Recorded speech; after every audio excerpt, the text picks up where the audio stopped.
Today is October 5th, 2022, and it's a very special day for me. Today is Yom Kippur, the Day of Atonement. It's following the 10 days of awe, a time of repentance and teshuvah, and when we are to return to God and ask for forgiveness for our sins over the past year, and then today we go before the judge to be written either in the book of life or the book of death for the coming year, which is 5783 on the Jewish calendar. Now, those of you who know me know that I'm not Jewish, but here in the past 2 years since I started farming, I guess you could say, reached the end of the road when it comes to my spiritual seeking. Throughout my travels around the world, I've constantly been driven by this innate curiosity of who we are, why we're here, and why God is kind of propelling me along these amazing paths, seemingly, with little of my own effort. It's like God was giving me an education and sent me around the world to do that. And as we're reaching here the end of days, the time of Revelation, I have come to understand that the Jewish tradition, especially the Jewish oral tradition, has all the answers that I really seek, that we seek, about who we are, why we're here, what we need to do to advance to the next stage of God's governmental development. And it's fascinating, for 2,000 years, or well, since Mount Sinai, really, the Jewish people have carried two traditions. One is the written tradition, the Torah, the books of Moses and the prophets, called the Tanakh, and the other is the Jewish oral tradition, which was passed from sage to student over the years. And for thousands of years, this oral tradition was kept within the Jewish community. You had to speak Hebrew, you had to have one of those teachers, and it was, by and large, completely inaccessible to the Western world, even though the Jewish people have had a huge amount of impact on our development as a society, all the way back to the beginning of Western civilization. You could say, very rightly so, that the Jewish people and that mindset has guided human consciousness over our history. And now, especially in the past decade, the Jewish people have started opening up this oral tradition of the Kabbalah, the Chassidut, and they have made it more accessible to English speakers. And what I find when I'm doing these studies is that there is so much about God and our spiritual tradition that was completely lost on Christianity. Perhaps it was alive during the mystical times of Christianity, but modern Christianity has completely overlooked these fundamental aspects of our nature. And that's not to say that Christianity is wrong. These are all different manifestations of the same divine source. However, me being the curious and truth-seeking person that I am, I want to know as much as I possibly can. I don't want to just read the first chapter of a book and then put it down, which is essentially what I learned growing up in Bible school and going to church. I want to read the whole book. I want to learn everything that I can about God and who we are and why we're here. And I found that I can find those things in the Jewish tradition. And so today is my first real, the past week or two, I've really been studying a lot on Judaism, and I've taken the days of awe and today Yom Kippur as seriously as I'm able to at this point. But it's something I certainly want to explore a lot more and consider potentially becoming a convert, a ger to Judaism. Now, it is an extraordinarily difficult undertaking for anyone, especially in the society that we live in. But it's one that I think and I'm sure many other people would really investigate much more seriously if we kind of could build up our own society around maintaining that level of cleaving adherence and closeness to God. Now, I think a lot of us have this feeling of impending doom, or the apocalypse, or the revelation, the second coming. A lot of us, in fact, if not all of humanity, has this feeling, and that is because we really do live at the end of days. Um, there's a lot of misconceptions about what the end of days means. There's a lot of misconception about the second coming and revelation, and it's actually a lot simpler than people think, and it's really actually truly based more on the science of spirituality rather than it is faith. When we investigate the Jewish oral tradition, we begin to find that encoded within the Tanakh, the 5 books of Moses, it's our fundamental reality. It is, you could say, the source code for human beings. Though the quote-unquote stories that are told in the Tanakh are really archetypal stories that apply to every single person during all time periods. So the understanding that we can glean from the Bible as we know it is limited to the body. But when we start to explore the Hebrew original and their oral tradition, it opens up a whole new vista of possibilities, and we begin to realize that that we are a technology. A lot of people think that we live in a simulation. A lot of people have that intuition that we live in a simulation, but it's more like we live in an operating system that God created for us, and we are the simulation. And when the Israelis were up on Mount Sinai, they were collectively programmed, essentially. And then Moses transmitted the source code of our simulation to the people, and then the Jewish people have carried that source code, and through the mystical Judaism, they have also carried the programming language. And we can learn that programming language, we can explore the source code, and we can understand better about who we are, what we have to do in order to gain our spot in the world to come. And this year, 5783, it's the year where it will be the great sifting. There's going to be a lot of suffering, a lot of uncertainty, a lot of pain. It's a time that we're in right now. It's also called the troubles of Jacob, or the heels of the Mashiach. The heels of the Messianic age.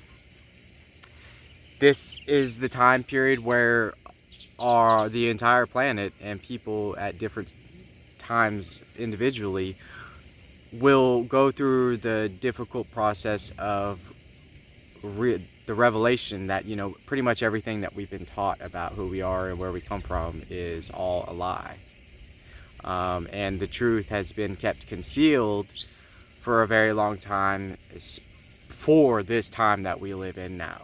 And now that the doors are opening up to that wisdom, people will arrive at it at different times. People receive that revelation at different times. And it's not some moment like at Sinai where 2.5 million people were programmed and saw God, which in my mind that would be like 2.5 million people being on a really high dose of hallucinogens. When you see that this is a simulated reality, our senses, that's what psychedelics do, and what you can also achieve in meditation and other techniques. But we live in a modern version of Egypt from biblical times. Now, when you look at Egypt in Hebrew, it is Mitzrayim, which means the narrow place or constriction. And in that sense, I think that a lot of us feel like we are trapped in a narrow place. We are trapped in this constricted world. In fact, whenever Lexi and I go, into the city, it feels like we are trapped. Like we're in bondage in the city. It just feels wrong, and we want to escape. We want to march out from Egypt and strike a new path, and that's one of the reasons why I really would like to purchase that land out in Seguin, is to strike out and begin a process of building a society that is more in line with God and not in line with man. I want to escape man's influence. I don't want to rebel against our society or even our government, because I know that America has a blessing in our Constitution. But I want to limit the influence of society on my life, and I want to escape the need to rely on it, self-sufficient. So every single homesteader has these same ideas. We all feel the same thing. And leftists themselves as well also feel the same thing, but where the leftism or radical leftism is not rectified yet is that they don't realize that it's God that created the simulation, and they want to destroy God. And that is something that I want to fight against. I think both the left and the right in our society need to be rectified. And the only way that they can be rectified is through truth. And truth in Hebrew is called emet, and it's Aleph, Mem, Tav, 3 letters, and Aleph is the beginning of the alphabet, Mem is the middle, and Tav is the final letter. So the beginning, the middle, and the end. So to find truth, we have to look back at the beginning, and we have to investigate everything that has happened since then from that lens. And the oral tradition of the Jewish faith is the only way that we can really do that. And so how do we leave Egypt? Well, it has to be done on an individual level first, and that means removing all of your desires, or removing these worldly desires. For me, it's addiction. My alcoholism, my nicotine, my speculation, and things like porn, any of these things that are sensual delights, or we need to remove those. So we need to aspire to become pure on an individual level if we want to leave Egypt, and then collectively, individuals who want to pursue that route then can then band together and march out from Egypt.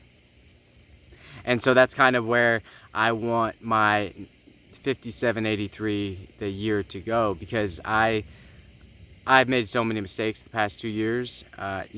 Personal life, farming, it's just been one mistake after another, and I'm tired of making mistakes. And the reason that it's so easy for me to make mistakes is because I'm working for my own sake and for my family's sake, when I need to be working and doing these things for God's sake. And so a renewed purpose in faith in God, and an understanding of Yod He Vav He, who, what, and where we stand in relation to our Creator, is the direction that our country needs to go in. And we need to begin to stand up and fight against these people that are trying to program our children. The TV, you can't even turn on the TV or watch a movie from Disney nowadays without seeing this just toxic trash. You can't go to a grocery store without seeing trash. I mean, the things that we put inside of our bodies are destroying us and making us sick. The The air that we breathe is toxic. The water that we drink is polluted. Our bodies almost, even in birth, from the time we're born, if you're born in a hospital, you're born into a toxic environment and a toxic way of thinking. Anything man touches essentially is corrupted and polluted. And really, if we want to return to God and leave Egypt, we need to return to what God gave us, and return to the way that He created us to give birth, and remove all of these things that man has created, thinking that man knows better than God does. Everything that our society touches, it's all to exploit, to make you sick, and to steal your money. It's it. Hospital, our healthcare system is a joke. It's exploitative. It's just doesn't work. Our food that it's so processed, it's trash. Our children that eat candy with all of this high fructose corn syrup, it's made to make them addicted to it. The list just goes on and on and on of things that we are doing that are just so bad for us. And yet we wonder why people all over the country are losing their minds, and we wonder why people are so terrified of death, and we wonder why nobody can agree on anything, and we have all these shootings. I mean, our whole society is toxic. It's sick. We are all very, very sick. And if we want to become unsick, we have to leave Egypt. We have to strike out on our own and do things differently. And so everything in the world, changing the world, begins with an individual changing themselves. Me, you. One person can change the world. And when we have a lot of people who are committed to changing themselves, bettering themselves, boy, watch out. Because that's when things are really, really going to move. When we stop pointing the finger at each other, stop making excuses, and start working on bettering ourselves spiritually, physically, emotionally, and then start defending these new ideas, that's when we are going to see real change in society. And so I think I am going to make a big change and finally start doing what I say I was going to do long ago, and start talking a lot more. And I don't really know how to do that except to start exactly how the Jewish people do in their services, which, when they read the Torah, a portion of the Torah every week, and then they talk about it. And I think that's what I'm going to do. I'm going to use a couple of resources that I have obtained regarding the oral tradition of Judaism and the understanding that they give about the Old Testament. And I'm just going to begin with Genesis, Bereshit. And an interesting thing is, around this time, on this day, in the Jewish synagogue, they read the final portion of the Old Testament. And then when they're done, they start immediately right back at the beginning in Genesis. And so their understanding of life is one of beginnings and endings. And their calendar that they use is a lunar solar calendar. It is a combination of the two, which in and of itself tells us that this is the key for us to unity, to unify. The Western world uses the solar calendar. The Muslim world uses the lunar calendar.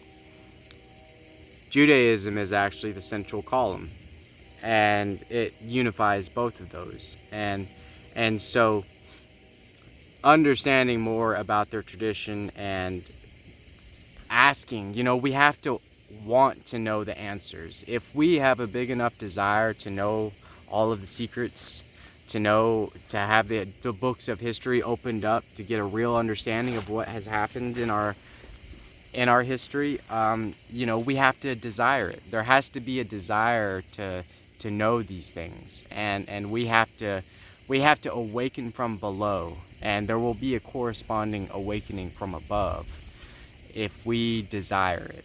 But we can't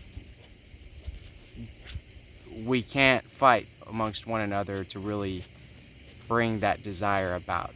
It's not gonna solve anything. It's just gonna cause you a lot of troubles, and it's gonna prevent you from the sunlight of the Spirit.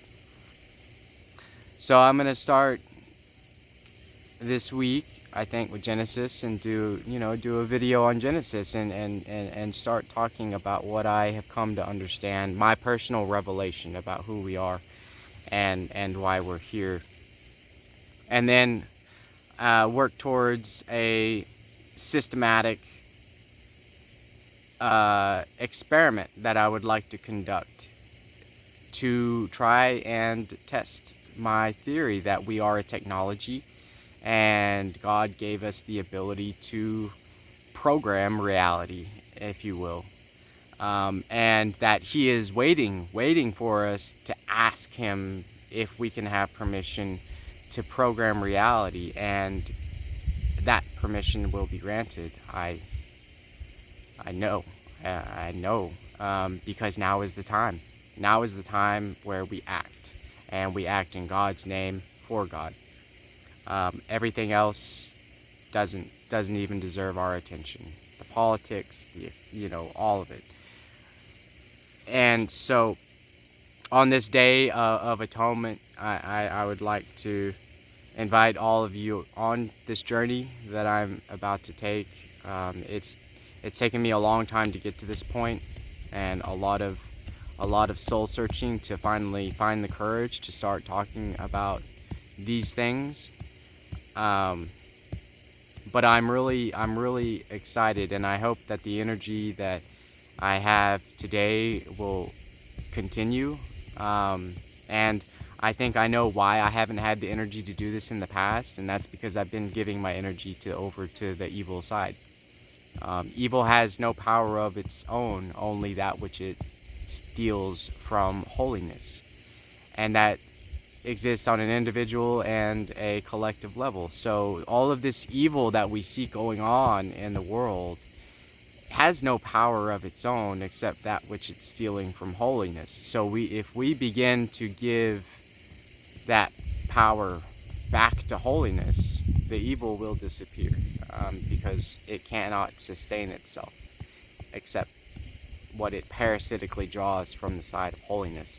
But we have to understand what is holiness, because it's not some abstract concept, and it's not some loony idea about going into a stone or wood building and praying to some abstract concept in the sky. It's something that's real, and it's here, and it's now, and we can live holy, and we can be holy, and that is how we change the world. So I'm excited about this. I can't wait to get going. I think I'll find my groove, and I'll start, hopefully changing the world, one soul and 1 acre at a time. And I can't wait to see you in the world to come. Thanks.